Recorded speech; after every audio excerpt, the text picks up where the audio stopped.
Hello everyone, welcome back to World of Commerce classes. My name is Medhavi Mehra and I'll be teaching you 11th Economics. जैसे कि आप जानते हैं आज हमारा चैप्टर नंबर 9 जो हमने ऑलरेडी स्टार्ट कर दिया हुआ है, उस चैप्टर नंबर 9 का आज हमारा लास्ट क्लास है। ठीक है, हैरानी होगी थोड़ा सोच के कि अभी पिछली क्लास तो फर्स्ट क्लास की एंड सेकेंड क्लास।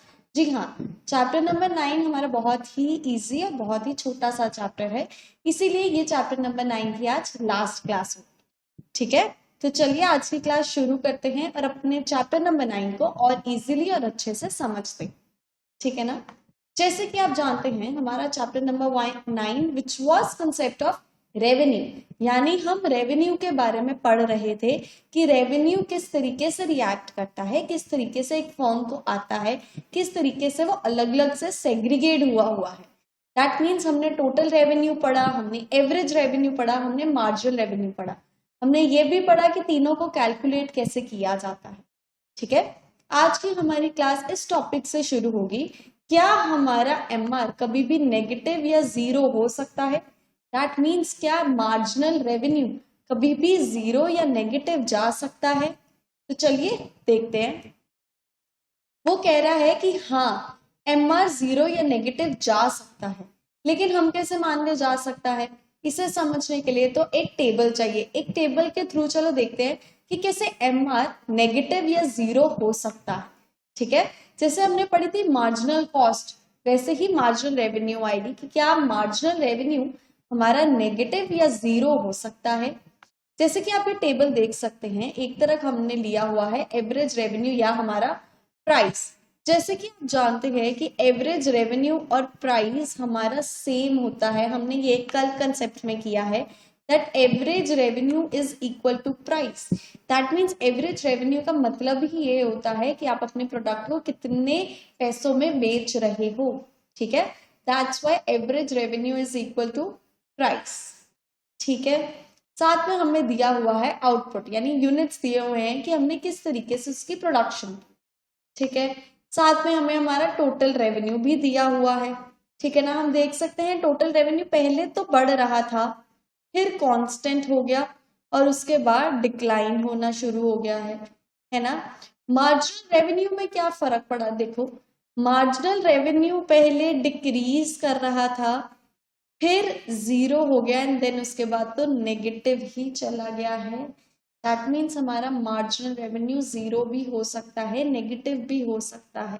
पर ऐसे कैसे, हमारा मार्जिनल रेवेन्यू जीरो तब हो सकता है जब हमारा टोटल रेवेन्यू कांस्टेंट हो जाए, यानी टोटल रेवेन्यू बढ़ना बंद कर दे। ठीक है, यानी दैट मीन्स जब आपका टोटल रेवेन्यू जीरो हो जाएगा उस, या हमारा कह सकते हैं टोटल रेवेन्यू कांस्टेंट हो जाएगा, जीरो नहीं होगा, कांस्टेंट हो जाएगा यानी रुक जाएगा, वहां पे हमारा मार्जिनल रेवेन्यू क्या होगा, जीरो। और जिस पॉइंट से हमारा टोटल रेवेन्यू फॉल करना शुरू हो जाएगा, डिक्रीज करना शुरू हो जाएगा, उस पॉइंट से हमारा मार्जिनल रेवेन्यू नेगेटिव जाना शुरू कर देगा।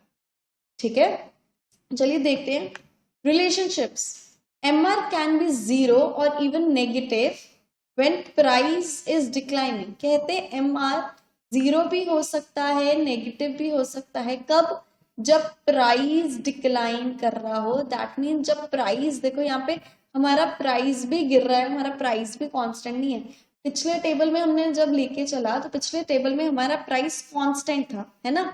इस टेबल में हमारा प्राइस कांस्टेंट नहीं है। आप देख सकते हैं कि हमारा प्राइस गिर रहा है।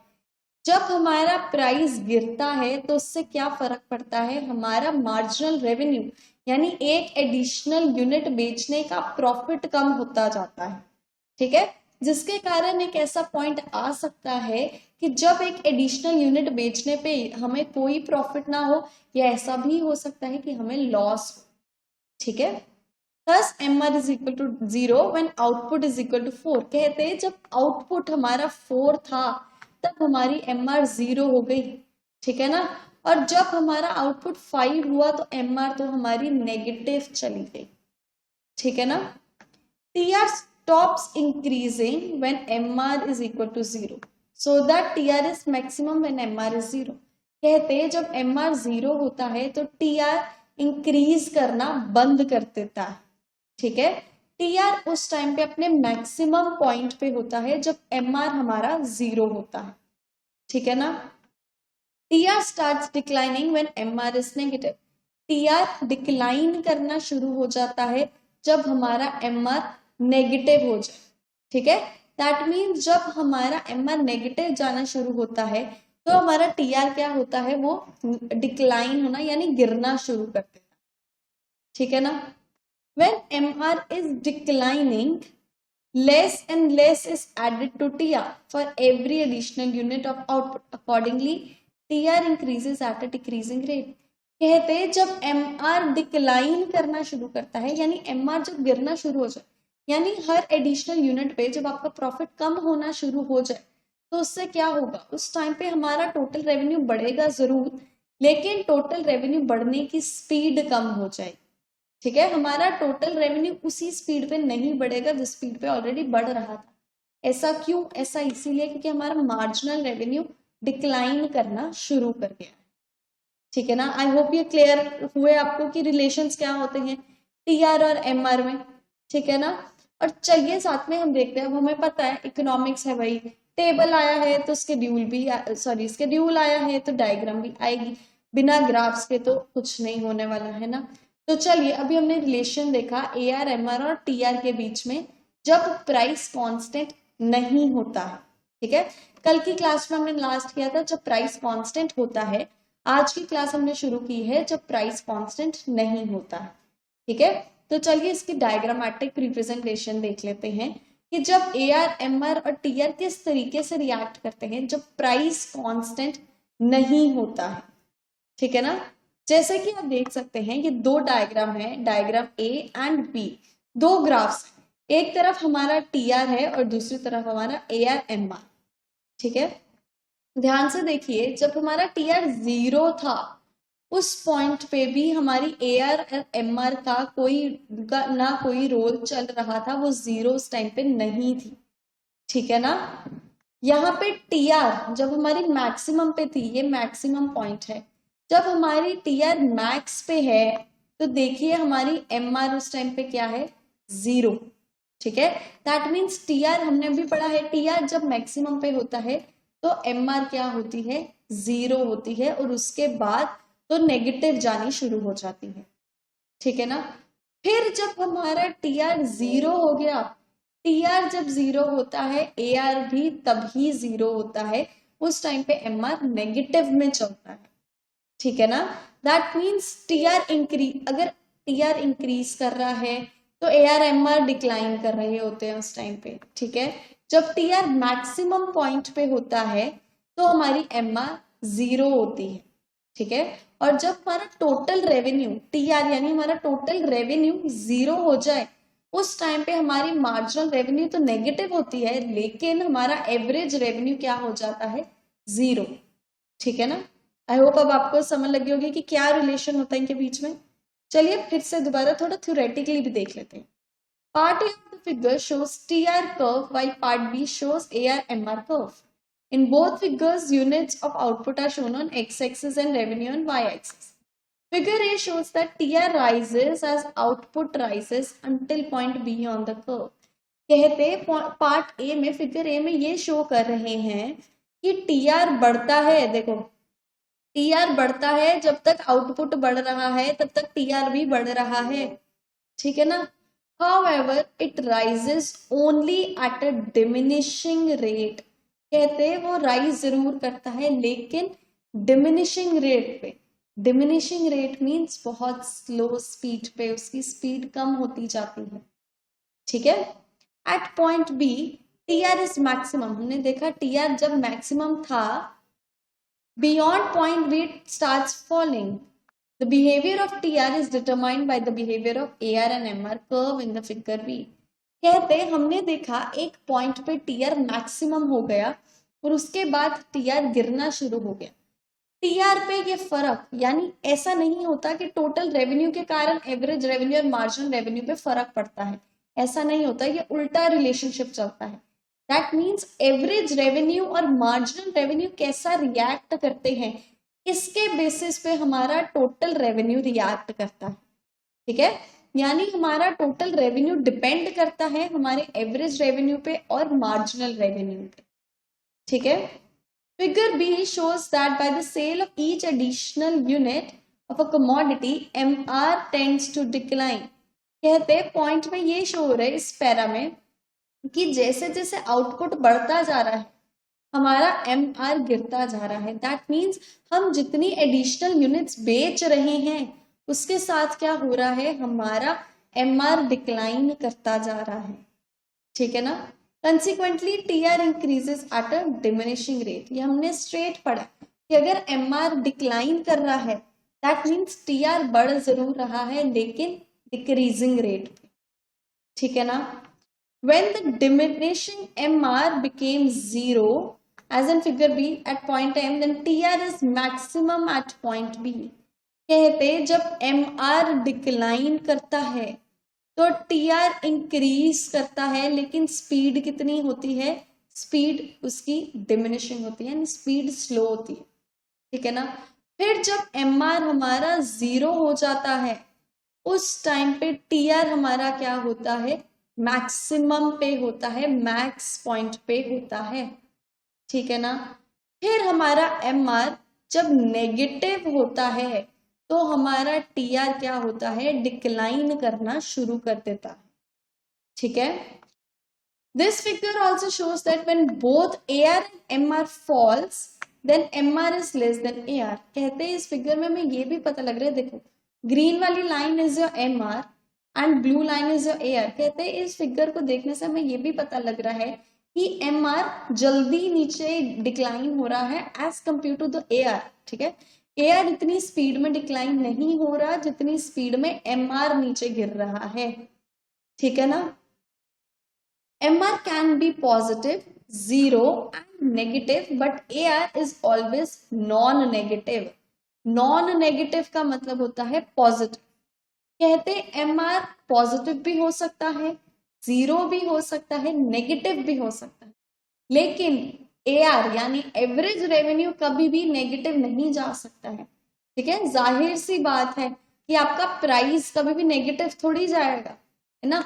हमारा एवरेज रेवेन्यू कभी भी नेगेटिव नहीं जा सकता है, ठीक है। Obvious it is that TR is equal to zero when AR is equal to zero. कहते हैं इससे ऑब्वियसली ये पता लगता है कि जब AR हमारा जीरो होगा यानी प्राइस जीरो, कुछ नहीं बेच रहे हो तो रेवेन्यू भी कुछ नहीं होगा, है ना। जब कुछ नहीं सेल करोगे तो रेवेन्यू भी कुछ नहीं आएगा, यानी AR जब जीरो है तो टोटल रेवेन्यू भी क्या होगा, जीरो, ठीक है। Thus, when AR curve touches x-axis, TR curves also touch x-axis। कहते हैं इससे ये पता तो लगता है कि जब AR कर्व जीरो होती है यानी वो जब x एक्सिस को टच करती है उसी टाइम पे TR कर्व जो है वो भी जीरो हो जाती है और वो भी x एक्सिस को टच करती है, ठीक है ना। However, it may be noted that zero AR and negative MR are just theoretical। कहते हमें ये सबसे जरूरी है ये पॉइंट पता होना कि they are just theoretical possibilities in case of market economies, यानी ये सिर्फ थ्योरेटिकल पॉसिबिलिटीज होती हैं, ये रियल लाइफ में नहीं यूज होती है, नहीं आती है, ठीक है। ये थ्योरेटिकली सिर्फ यानी बुक्स स्टडी करने के लिए, इनके बिहेवियर्स पढ़ने के लिए सिर्फ यहाँ पे हमें मिलता है कि AR जीरो हो या MR नेगेटिव जाए, ठीक है। रियल लाइफ में ऐसा नहीं होता है, ये सिर्फ थ्योरेटिकल एक्सप्लेनेशंस होती हैं, ठीक है। आई होप ये क्लियर है कि MR जीरो या नेगेटिव हो सकती है या नहीं। हमें आंसर पता लग गया कि yes MR can be zero और नेगेटिव, ठीक है ना।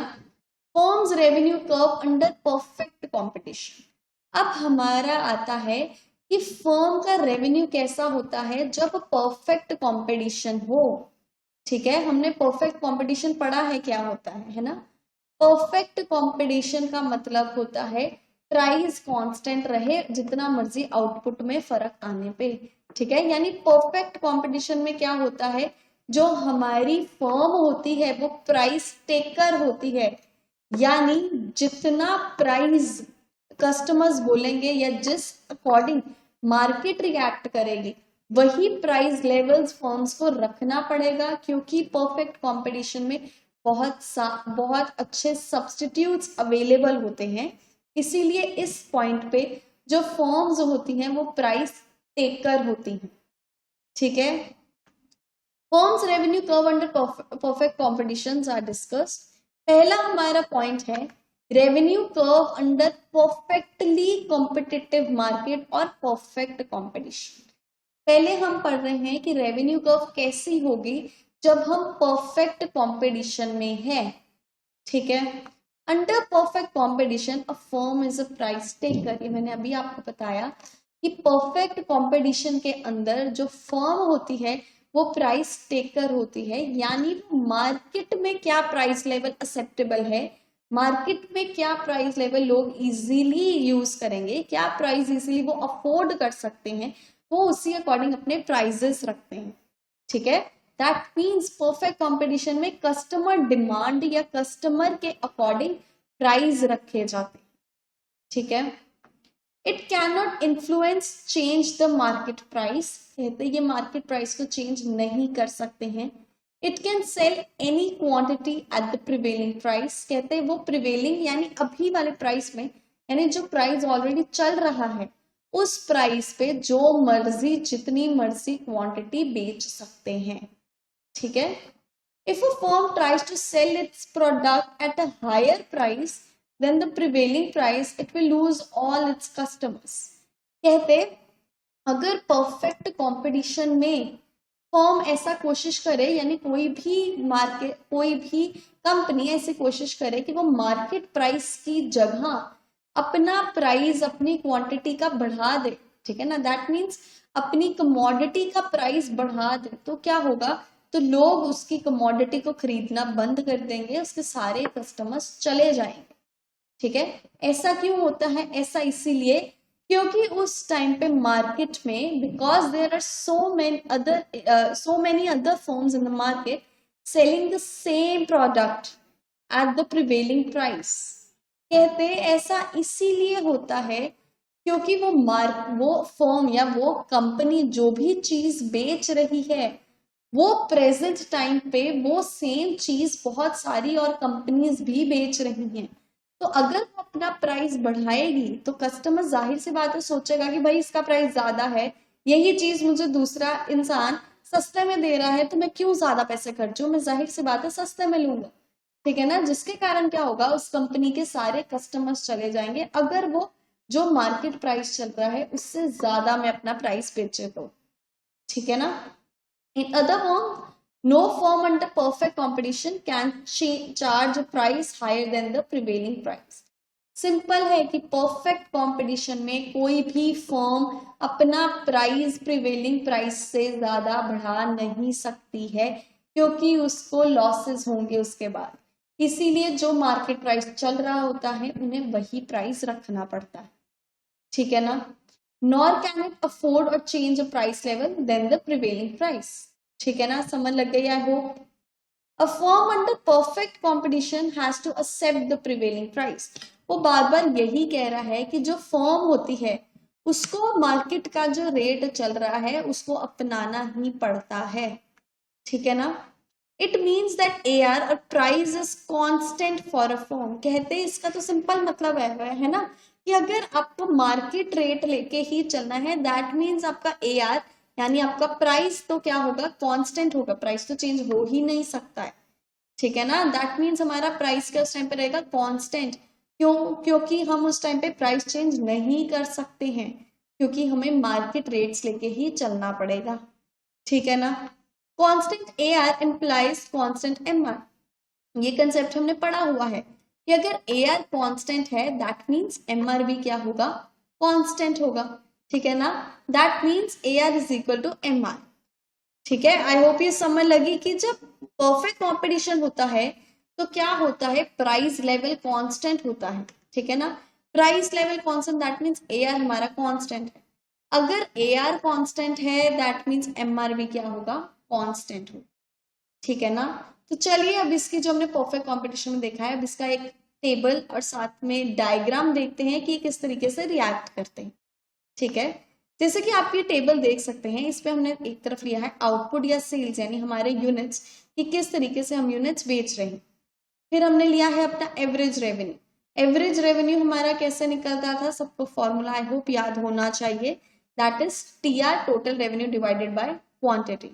ठीक है, आप यहाँ पे देख सकते हैं हमारा एवरेज रेवेन्यू क्या है, constant.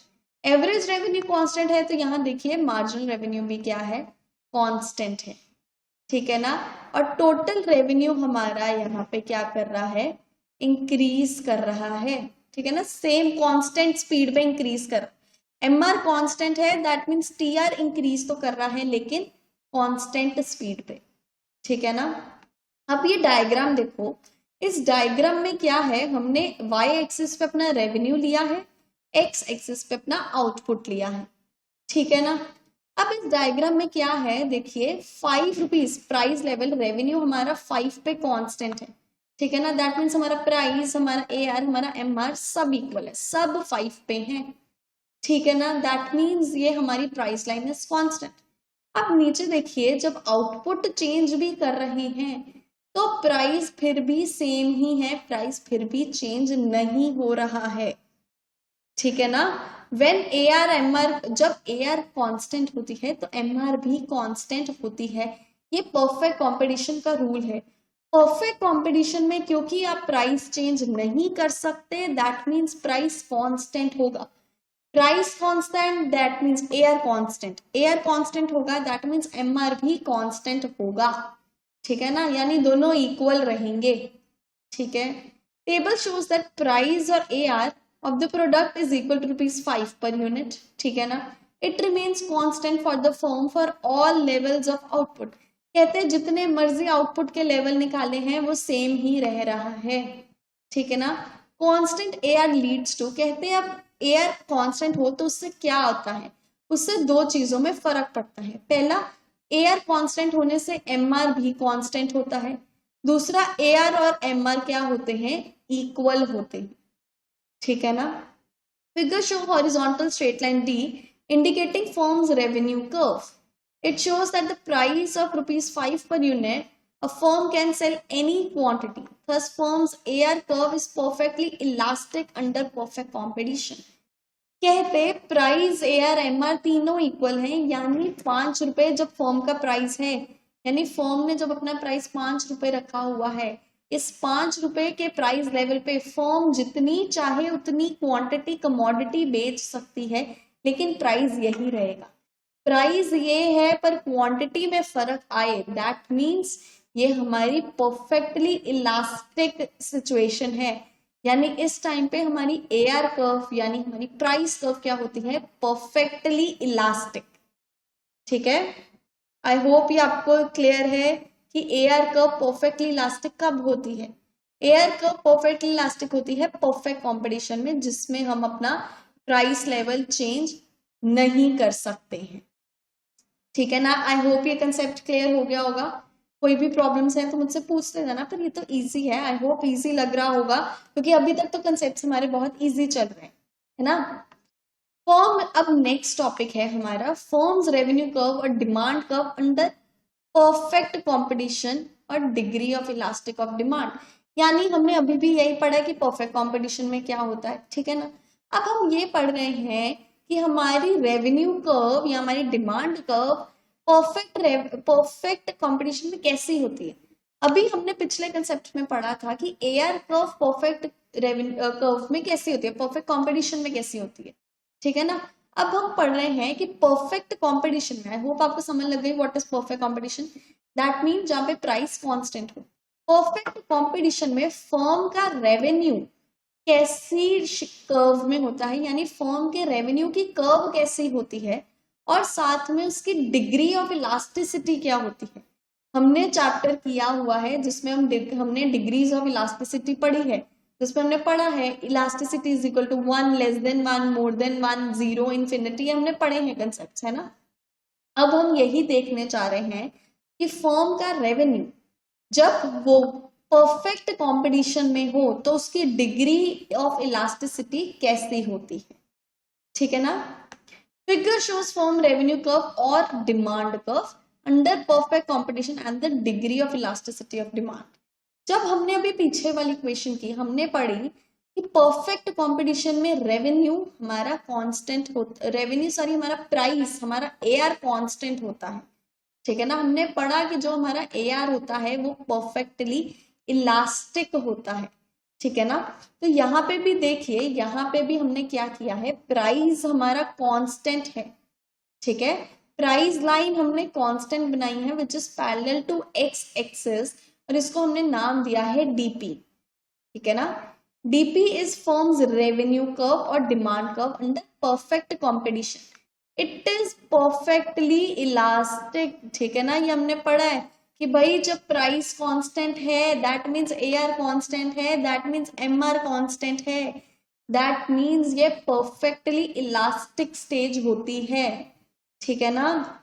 It shows that elasticity of demand for the firm's product is equal to infinity। कहते हैं ये शो करता है कि इस पॉइंट पे यानी इस सिचुएशन में फर्म की जो इलास्टिसिटी होती है वो इन्फिनिटी होती है। Infinity represents perfectly elastic, that means firm उतने प्राइस पे जितनी मर्जी क्वांटिटी बेच सकता है, प्राइस चेंज नहीं होगा। परफेक्टली इलास्टिक का मतलब होता है ED is equal to infinity, ठीक है ना। It can sell any quantity at the prevailing price and no quantity if it raises the price, ठीक है। It is because of the availability of perfect substitutes in the market. कहते हैं ये situation ये show करती है कि जो प्राइस चल रहा है इसी प्राइस पे वो जितने चाहे उतनी आउटपुट बेच सकती है, जितना चाहे उतने प्रोडक्ट्स बेच सकती है सेम प्राइस पे। लेकिन अगर उसने प्राइस बढ़ाया तो उसका आउटपुट 0 हो जाएगा। क्यों? ऐसा क्यों होगा? क्योंकि मार्केट में परफेक्ट सब्स्टिट्यूट्स अवेलेबल हैं, ठीक है ना। अगर ये फर्म अपना रेवेन्यू अपना प्राइस बढ़ाती है, यानी मार्केट में फॉर एग्जाम्पल कोई चीज 5 रुपए की बिक रही है और ये फर्म उसकी जगह 10 रुपए की बेचता है वही प्रोडक्ट को, तो लोग ऑब्वियसली कहेंगे कि भाई ये तो महंगा बेच रहा है, साथ वाला सस्ता बेच रहा है, उसके पास सेम चीज है लेकिन वो प्राइस कम पे है, तो मैं जाहिर सी बात है वही खरीदूंगी, है ना। दैट मीन्स इस सिचुएशन में क्या होता है कि अगर आपने प्राइस बढ़ाया तो आउटपुट 0 हो जाएगा। ऐसा इसीलिए होगा क्योंकि मार्केट में इस टाइम पे परफेक्ट सब्स्टिट्यूट्स अवेलेबल हैं। ये हमारा फिनोमिना होता है जब हम परफेक्ट कंपटीशन की बात करते हैं, ठीक है। हमने देखा कि परफेक्ट कंपटीशन में जो फर्म की रेवेन्यू कर्व होती है वो पैरेलल होती है एक्सेस के। दैट मीन्स प्राइस हमारा कांस्टेंट होता है, प्राइस चेंज नहीं हो सकता है, ठीक है ना। विच मीन्स हमारी ED is equal to infinity. Infinity represents perfectly elastic, ठीक है। दैट मीन्स आप प्रिवेलिंग प्राइस पर जितना चाहो उतना आप अपने रेवेन्यू को उतने अपने क्वांटिटी बेच सकते हो। लेकिन अगर आपने प्राइस बढ़ाया, थोड़ा सा भी प्राइस बढ़ाया, तो आपका आउटपुट क्या होगा? 0 हो सकता है, ठीक है ना। आई होप ये क्लियर हुआ होगा आपको आज का ये सारा कंसेप्ट कि हमने क्या किया। This was all about chapter number 9। ये पूरा था chapter number 9। I hope chapter number 9 easy लगा होगा अभी तक, क्योंकि ये तो छोटा सा चैप्टर था और कुछ बेसिक चीजें थी इसमें हमने जो पढ़ी, सारी चीजें हमने आराम से कर ली। चैप्टर नंबर 9 टोटली आज हमारा एंड होता है। This was the last topic of chapter number 9, ठीक है। आपको कोई भी डाउट्स है प्लीज मुझसे कमेंट सेक्शन पे पूछो, मैं ट्राई करूंगी जितना जल्दी उसे रिप्लाई करने का, ठीक है। नेक्स्ट क्लास में हम शुरू करने वाले हैं अपना चैप्टर नंबर 10। सो उससे पहले please go through with chapter number 9, इसको क्लियर कर लो, फिर हम चल पेंगे अपने चैप्टर नंबर 10, ठीक है। आई होप आपको आज सारा समझ लग गया होगा।